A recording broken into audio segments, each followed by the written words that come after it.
What is going on, guys? Welcome back to Swish Life Garage. Today, guys, I finally got some time to work on the Insight. If you guys remember, this Insight has an overheated motor, and when I purchased it, it did come with another motor from a wrecked car. I'm going to be working on the motor today, try to start prepping it up and try to get this Insight on the road pretty soon. Gonna get straight to it, guys. So here is the other motor from the wrecked Insight. It did come off of a automatic Insight, so gonna have to change some things over from the engine in the car and onto this one. But today just gonna be doing some basic things, checking the motor over, draining the oil, taking off the valve cover, looking up underneath. Now the person I bought it from did say that they had the valve cover off. It started to rain, so there might be some water in there. I want to make sure to get all that water out.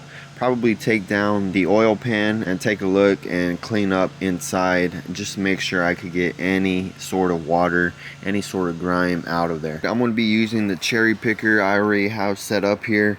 Gonna put a chain around it. I have some bolts here that I checked that would fit in front of the block here in this area, and then over here on the mount area I'm going to put a bolt right here with a chain so I could get this thing lifted on up and would drain the oil.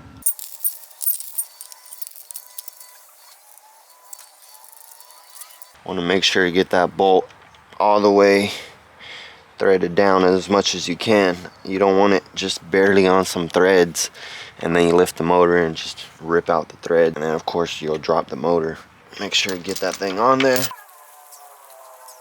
So I got the chain on the mount onto the hook going down in front of the engine. I went down below the oil pan, came right back under, and it's gripping around the sandwich plate for the electronic motor, for that recharge or whatever you're gonna call it. And then the chain coming on up and back onto the hook. I'm going to take off the intake tubing here just so it doesn't get like squished whenever raising the engine. Guess I don't really got to take it off, just move it around and make sure the chain is grabbing the sandwich plate, or else the chain could slip off and then the engine hit the ground or whatever happens. So I want to make sure that does not happen. Make sure you're not going to break anything. I'm going to lower it back down so I could readjust the chain and try to get it more level.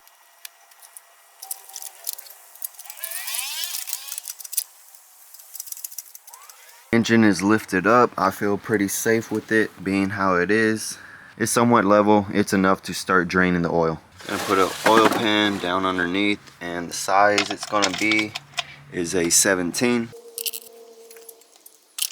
Let's see what the oil looks like.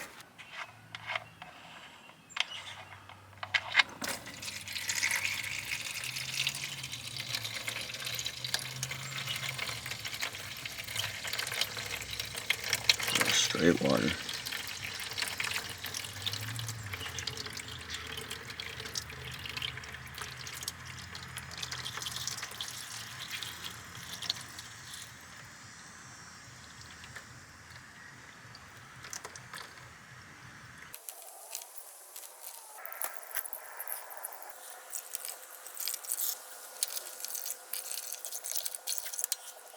This really does not look too good, man. Let me take this oil pan down, and yeah, man. I'm gonna loosely put on the drain bolt. So I'm gonna take the valve cover off and see what we find under here. It's already kind of taken off. This hose, PCV. Alright, so it surprisingly looks alright under here. There's a little bit of surface rust. I'm not really worried about that. From what he had told me, I believe he had said the valve cover was off and then it had rained, and that's why there was water in there. So the engine hasn't been ran with the water, but I'm still going to have to open up the oil pan, make sure everything's clean down under there, because that's where it's been sitting at. Over here it just kind of just passes through. Any little bit of oil and stuff that's on it would for the most part protect it, but it's going to drip on down. I'm going to try to take off the oil pan. I'm going to have to get the belt off for the AC. Looks like it's going to be a 12 in the front, and then you got a adjustment bolt right back here, going to be an 8 mil.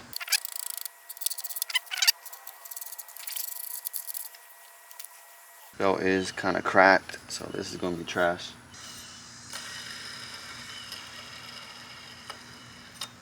Gonna need another tensioner pulley. Now I'm gonna have to take off the air compressor because it's blocking some of the bolts that you have to get to take off the oil pan. It's gonna be held on by 4 12s, 2 up top, 2 down below. Alright, I'm gonna try to take the oil filter off.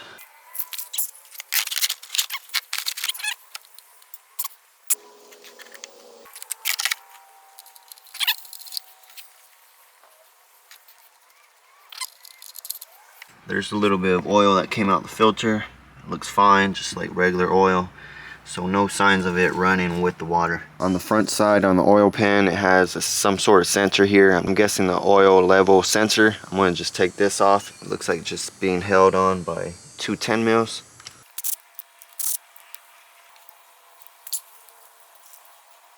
I'll keep this pigtail just in case I need it.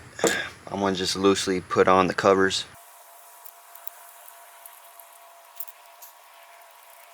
Now I'm going to work on getting the pan off, and there's going to be these 10 mil bolts here that I see.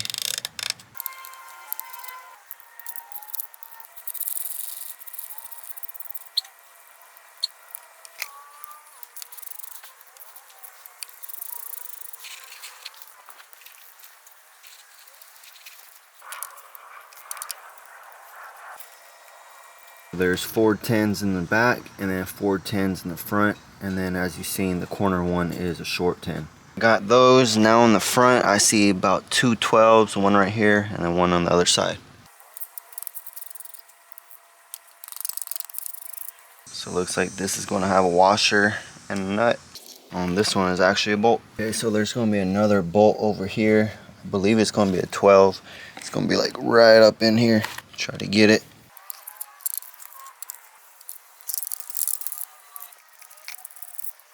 And on this other side, going to be the same thing. It's going to be a bolt like right over here.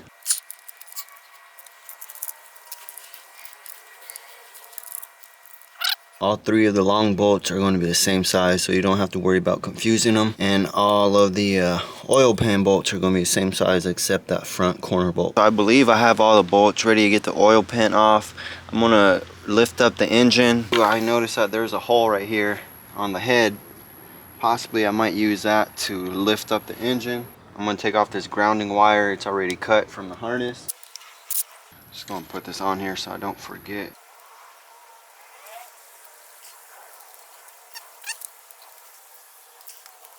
Now I think I got a better spot to grab it here.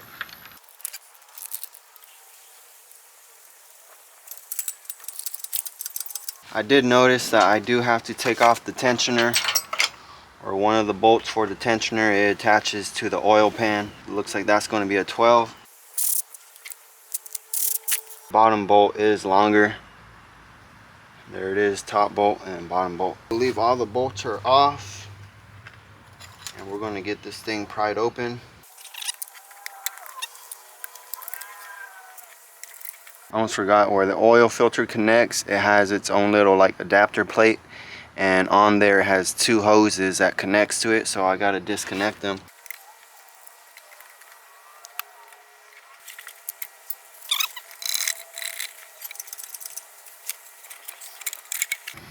Take a look. It looks like just barely, maybe just right here, just the water or the oil was touching a little bit. Pretty sure not going to really have it inside of the caps. I think I'm still going to be taking the caps off just to make sure everything's real clean before starting it on up. You can see that the pickup tube was just submerged in it, and here's the rest of the water, oil. Come to find out that this sensor is the crankshaft sensor, so it doesn't look like I've hurt it or anything. If you guys are taking the oil pan off, I would recommend to take out the sensor first.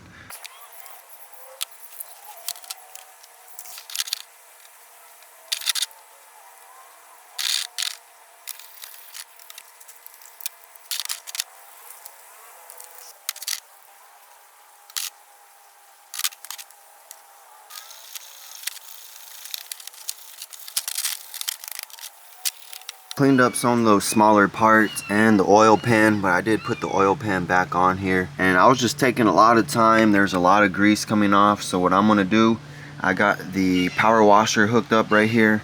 I'm going to give it a good cleaning. I got a little bit of engine foam degreaser, and I'm going to put that on the engine. You can see all the built up oils all on there. So instead of wasting my time with the toothbrush and mineral spirits trying to do all of that, I'm going to just hit it with the power washer, and any other little detail I'll hit it with the toothbrush and mineral spirits when I get around to it.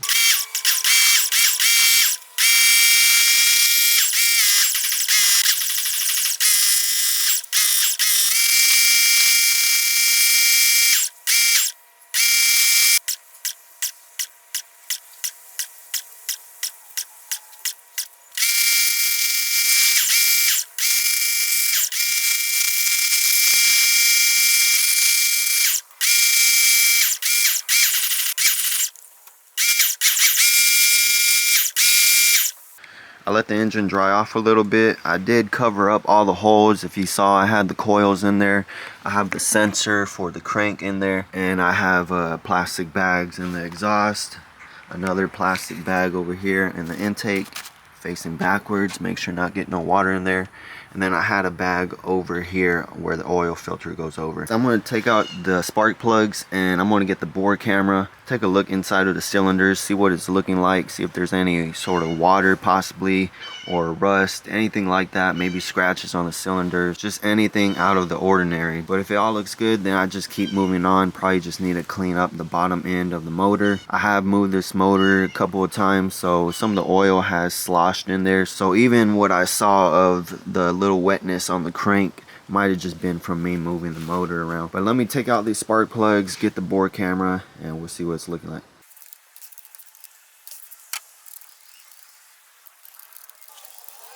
Let's see, hopefully there's nothing crazy inside and we could just keep moving forward.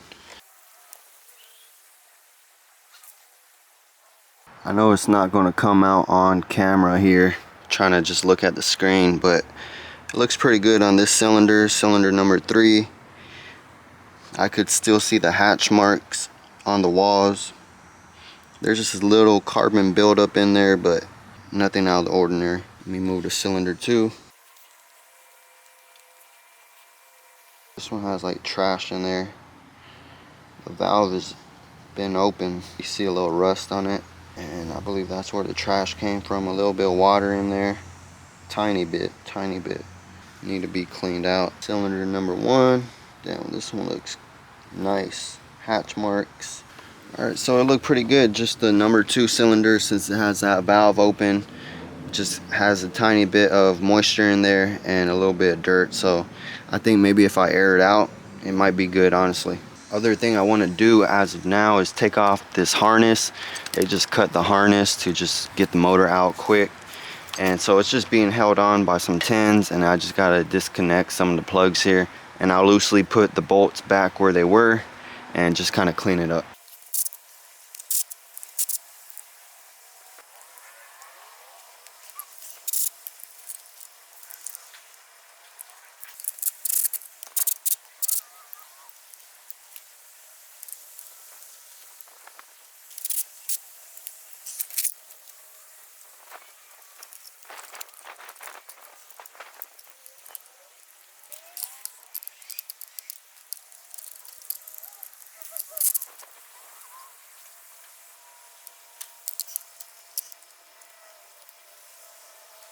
Now it should just come on out.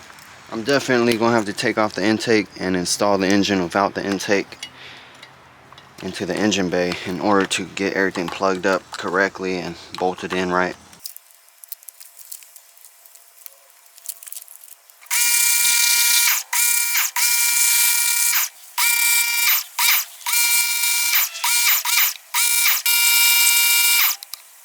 Washed it a little bit more, since after I took off the harness I could get access to a little bit more dirt, and honestly the engine is shaping up nice pretty quick. The next thing I want to do is blow out the cylinders here. I already took out the coils and the spark plugs from the head, so now I got the air compressor filled up and a small short hose here.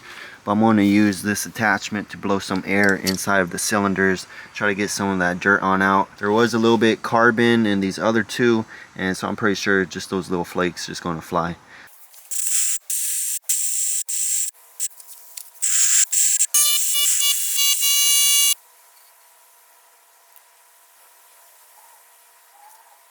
Things look a whole lot better inside of the cylinders. What I'm going to do right now, which is not really necessary, is I got some automatic transmission fluid. You could use any transmission fluid.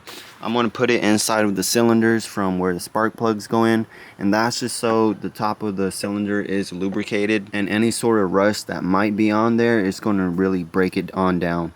You really want to do that whenever an engine might be locked up or really hasn't been ran in a really long time. But just as a little precaution and just to help the engine, I'm going to use this.